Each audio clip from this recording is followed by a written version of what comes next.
Ay, yaa qancaraa muka gammoojjii. Yaa muka koo qancaraa isa barahaa keessaa akka mukaan guddattu maaliif qancartee teessa? Otoo guddachuu qabduu kaayyoo kee irraanfattee warroota si adamsaniif gajjettee gabaabbattee dheeda gaalaatiin gaditti re'eedhaan adamfamtee beeylada kottee duudaa harree fa'aan nyaadhamtee yaa qancaraa koo gammoojjii maaluma si argate? Ati gaafa xiqqaa akkas naan hin jenne si akkas jedhu gurra kootti hin dhageenye yeroon isaa yoo dheeratee sawwaasin irraanfanne. Ani gaafan ol bahee guddadheen bakka gahaa dheeradhee samit darbee namaaf akeekan ta'a lalisee babbareedee bonaan magariisa'a gammoojjii bosoneessee akka hurjiittan ga'a oowwi aduu gammoojjii naannoo koo qabbanaa'a gubaa lafaa laaffisee namaafuu caayaan ta'a.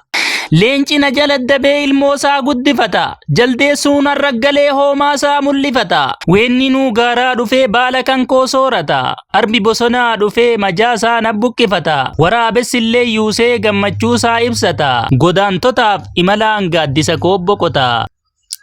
Bishaan na jalaa burqe dheebotaa dheebuu baasa bokkaan naan harkifamee naannoo koo bakakkaa buusa qa'een koo bosonaa'ee sa'a nama hawwisiisa jettee natti hasaaste miti gaafa lafarraa ol baate gaafa dacheen baqaqee mataan kee ol mul'ate abdiin tee gaafa sanaa waraaboo karan nyaate mul'anni kee fuulduraa gajjiidee bishaan taate abdiin kee awwaara'ee walitti bubbeen fuute.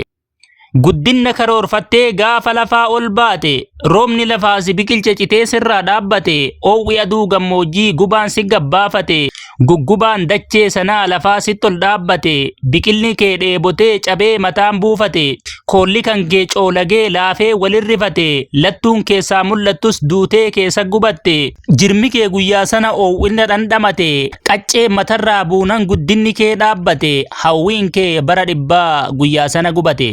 Guddinaaf hamileen qabdu abdiin kee dukkanaa'e abdiin jireenyaa kan kee gubatee daaraa ta'e abjuun kan kee ganamaa waswaasi sheexaan ta'e.